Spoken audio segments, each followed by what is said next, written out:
Hello दोस्तों, मेरे YouTube channel में आपका स्वागत है। और आज की वीडियो में हम बात करेंगे कुंडली में वैवाहिक जीवन के बारे में। कुंडली में वैवाहिक जीवन किस प्रकार से हम देख सकते हैं और किस प्रकार से ये जान सकते हैं कि आपका वैवाहिक जीवन कितना अच्छा होगा, कितना मधुर होगा, कितना आप वैवाहिक जीवन में अपने खुश रहेंगे। क्योंकि वैवाहिक जीवन का बहुत महत्वपूर्ण भाग होता है और सभी व्यक्ति, चाहे उसमें महिला हो पुरुष हो, कोई भी व्यक्ति हो, सभी को अपने वैवाहिक जीवन के बारे में जानने की बहुत उत्सुकता रहती है। या उनका वैवाहिक जीवन कैसा होगा, उनका जीवन साथी कैसा होगा, उनके वैवाहिक जीवन में किस प्रकार की समस्या हो सकती हैं, इन सब बातों के बारे में हर कोई प्रत्येक व्यक्ति जो इस उम्र से गुजर रहा है वो सब जानना चाहते हैं। तो वैवाहिक जीवन का जो महत्व है वो बहुत अधिक आज के युग में बढ़ जाता है। विवाह ना होना, विवाह की समस्या होना, वैवाहिक जीवन में खुश ना होना, आजकल ये कॉमन प्रॉब्लम बनी हुई हैं। अधिकतर कुंडलियाँ इन्हीं चीज़ों को लेकर आती हैं कि विवाह नहीं हो रहा है, विवाह हो रहा है तो विवाह सही से चल नहीं रहा है। तो किन ग्रह स्थितियों से हम ये जान सकते हैं, समझ सकते हैं कि आपका वैवाहिक जीवन कैसा होगा, कि मधुर होगा, अच्छा होगा, और कुंडली की किन स्थितियों से आप अपने वैवाहिक जीवन में मधुरता ला सकते हैं। मतलब किन ग्रहों के उपाय करके, किन ग्रहों की स्थितियों को अच्छा बनाकर आप अपने वैवाहिक जीवन में एक मधुरता और एक सुलभता ला सकते हैं। तो ऐसे कुछ योगों के बारे में आज हम चर्चा करेंगे। देखिए, सप्तम भाव की अगर हम बात करते हैं, देखिए वैवाहिक जीवन की अगर हम बात करते हैं कुंडली में, ये हमारा लग्न होता है। ये सब कुछ सबसे महत्वपूर्ण भाव यही भाव माना जाता है, क्योंकि ये किसी भी व्यक्ति के व्यक्तित्व का भाव होता है, पर्सनैलिटी का भाव होता है। सबसे महत्वपूर्ण भाव इसी भाव को माना जाता है। और वैवाहिक जीवन के लिए हम सप्तम भाव को देखते हैं। ये लगन भाव होता है, लगन भाव के सीधे सामने वाला भाव ही सप्तम भाव कहलाता है। और सप्तम भाव की जीवन में अपनी एक महत्वता है, अपना एक महत्वपूर्ण स्थान माना जाता है। इस भाव को हम सप्तम भाव कहते हैं और इसमें जो भी राशि बनती है उसके भाव को सप्तमेश बोलते हैं। तो हम पहले योग की हम बात करते हैं, सूत्र मान सकते हैं, योग मान सकते हैं, कुछ भी मान सकते हैं। तो पहले नंबर की हम बात करते हैं सप्तम। ये सप्तम भाव बली होना चाहिए। किस प्रकार से बली होगा? बली इस प्रकार से होगा जैसे कि जिस भाव का स्वामी, मतलब जो भी राशि यहाँ बनी है उस राशि का स्वामी उसमें बैठा हो। जैसे कि अगर यहाँ सप्तम 7 नंबर लिखा है तो 7 नंबर का स्वामी होता है शुक्र। शुक्र यहीं पर बैठा हो, मतलब यहाँ पर 7 नंबर लिखा हो और शुक्र यहीं पर बैठा हो, या मतलब भाव का स्वामी भाव में बैठा हो तो भाव बली माना जाता है। भाव का स्वामी भाव को देखता हो, मान लो शुक्र यहाँ पर है, यहाँ पर 7 नंबर लिखा है, तो ये इसको दृष्टि करेगा क्योंकि ये अपने भाव को देखेगा और जो ग्रह अपने भाव को देखता है वह उस भाव को बली करता है। तो यहाँ पर इस कारण भी ये भाव बली माना जाएगा। मतलब सप्तमेश किसी भी प्रकार से बली हो, सप्तमेश पर शुभ ग्रह की दृष्टि हो, सप्तमेश केंद्र मतलब इस भाव में, इस भाव में, इस भाव में, इस भाव में, या इस भाव में, इस भाव में, विशेष रूप से इस भाव में भी अगर हो तो ये श्रेष्ठ माना जाता है। अगले योग की हम बात करते हैं। देखिए, सप्तम भाव के जो सप्तम भाव होता है ये हमारा सप्तम भाव होता है। और सप्तम भाव में कोई भी शुभ ग्रह हो, शुभ ग्रह के स्थान पर हम बात कर सकते हैं गुरु हो, मतलब गुरु ग्रह हो, या शुक्र हो, बुध हो, और शुक्ल पक्ष के चंद्रमा हो, तो ये सब शुभ ग्रह के रूप में माने जाते हैं। तो सप्तम भाव में कोई भी शुभ ग्रह हो, लेकिन 6 और 8 और 12 मतलब इन भाव का स्वामी ना हो। चाहे इस भाव का स्वामी अगर शुभ ग्रह भी है तो वो इस काउंटिंग में नहीं आएगा। मतलब 6, 8, 12 के स्वामी को छोड़कर कोई ग्रह हो और वो शुभ ग्रह हो, सप्तम भाव में हो, तो भी वैवाहिक जीवन अच्छा माना जाता है, तो भी सप्तमेश बली माना जाता है। वैवाहिक जीवन ऐसे व्यक्ति का अच्छा होता है।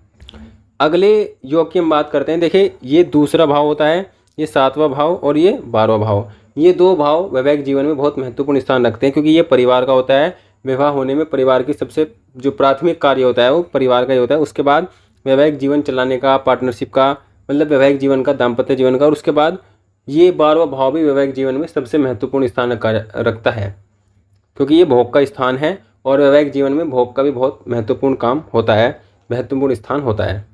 तो हम बात करते हैं यहाँ पर। देखिए, दूसरे और 7वें और 12वें, मतलब दूसरे भाव का स्वामी, 7वें भाव का स्वामी और 12वें भाव का स्वामी से दृष्ट होकर गुरु केंद्र में हो।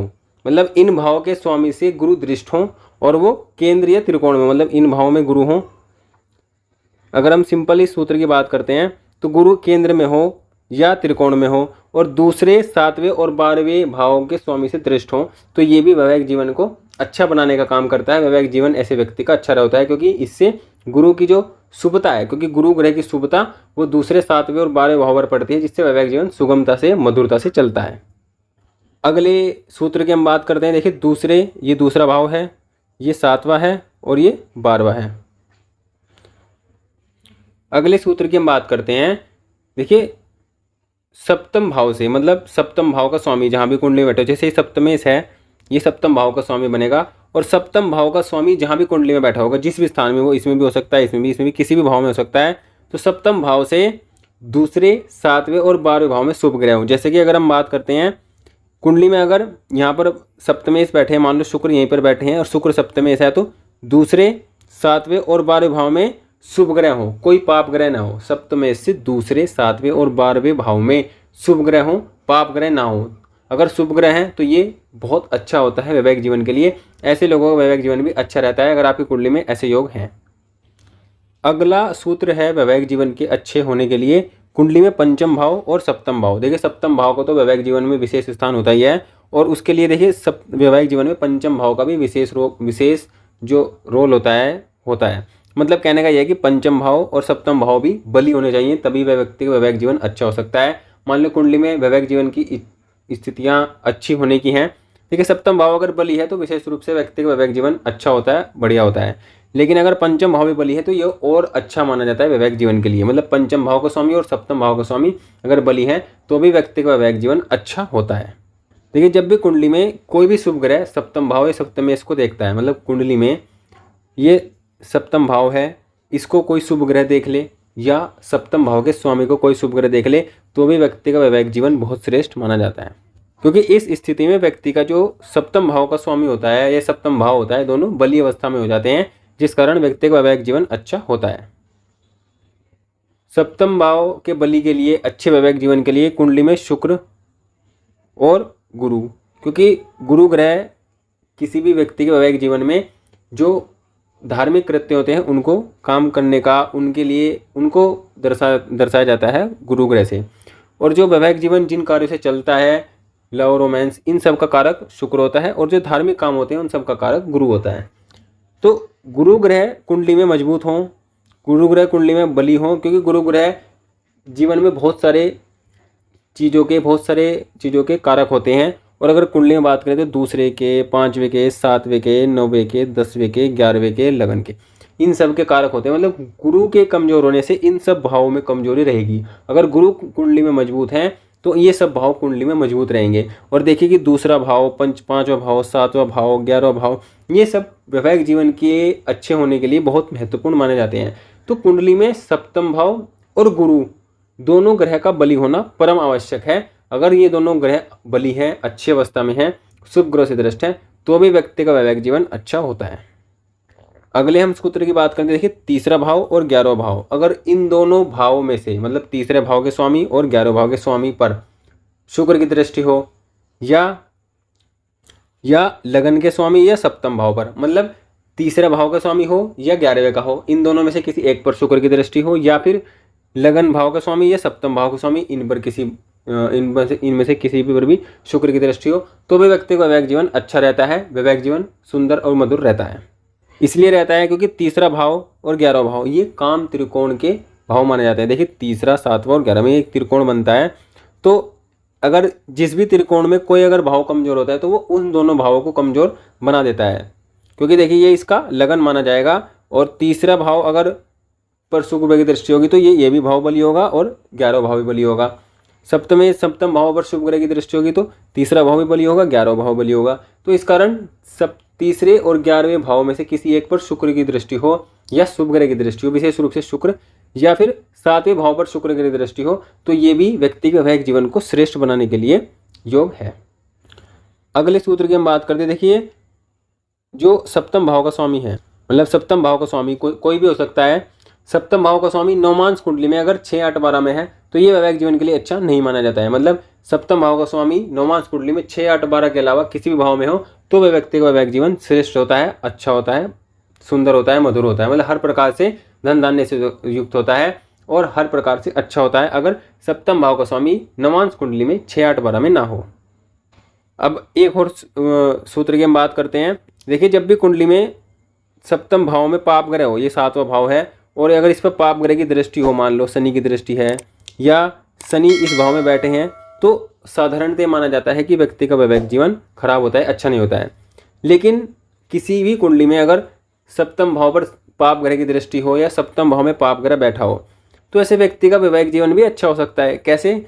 जब नवम भाव में शुभ ग्रह हो या नवम भाव पर दो शुभ ग्रहों की दृष्टि हो। नवम भाव में या तो कोई शुभ ग्रह बैठा हो या नवम भाव पर शुभ ग्रह की दृष्टि हो, एक से अधिक है तो ये और श्रेष्ठ है। लेकिन अगर नवम भाव पर शुभ ग्रह की दृष्टि या नवम भाव में शुभ ग्रह बैठा हो तो सप्तम भाव पर पाप ग्रह का प्रभाव होने के बाद भी व्यक्ति का वैवाहिक जीवन बहुत श्रेष्ठ होता है और व्यक्ति अपने वैवाहिक जीवन को बहुत अच्छे से जीता है। ऐसी स्थिति में व्यक्ति का वैवाहिक जीवन थोड़ी देर से शुरू होता है, मतलब लेट एज में शुरू हो सकता है, विवाह होने में लेट हो सकता है, लेकिन व्यक्ति का वैवाहिक जीवन होता श्रेष्ठ है, अच्छा होता है।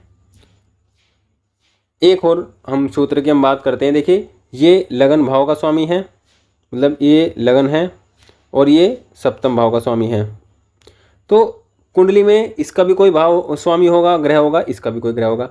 तो कुंडली में मान लो अगर हम बात करते हैं ये 1 नंबर की कुंडली है तो यहाँ पर ये 7 होगा, ये शुक्र होगा, ये मंगल होगा। तो कहने का मतलब है लग्नेश और सप्तमेश जितने आपस में पास पास बैठेंगे व्यक्ति का वैवाहिक जीवन उतना अच्छा होता है। जैसे इस कुंडली में लग्नेश बनते हैं मंगल और सप्तमेश बनते हैं शुक्र। तो कुंडली में मंगल और शुक्र साथ में हो, पास पास हो, मतलब एक ग्रह के, एक या दो ग्रह के आसपास हो, मतलब एक दूसरे के भाव में हो। कहने का मतलब है कि मतलब मंगल यहाँ हो गए, शुक्र यहाँ हो गए, मतलब पास पास में हो, साथ में हो, जितने निकट उनका होगा योग होगा उतना वैवाहिक जीवन श्रेष्ठ होगा, उतना वैवाहिक जीवन अच्छा होगा। जितने दूर होंगे उतना वैवाहिक जीवन खराब होगा, अच्छा नहीं होगा। तो ये भी एक योग कुंडली के लिए, वैवाहिक जीवन के लिए अच्छा माना जाता है। इस प्रकार हमने आज की वीडियो में कुछ सूत्रों को, कुछ योगों को जाना जिनसे ये जाना जा सकता है कि किसी व्यक्ति का वैवाहिक जीवन कितना मधुर होगा, कितना अच्छा होगा। आप भी अपनी कुंडली में इन योगों को देखिए और आजमाइए और देखिए कि आपका वैवाहिक जीवन की स्थिति कैसी है और कमेंट कर आप जरूर बताइए। इस टॉपिक से रिलेटेड एक और वीडियो या और भी आगे वीडियो अभी आएंगी, तो वीडियो को आप देखिए, पूरा देखिए, और वीडियो अगर अच्छी लगे तो चैनल को सब्सक्राइब जरूर करें, वीडियो को लाइक करें और चैनल पर बने रहें। इस टॉपिक से संबंधित और भी वीडियो आपको नई नई जानकारी के साथ देखने को मिलेंगी। Thank you.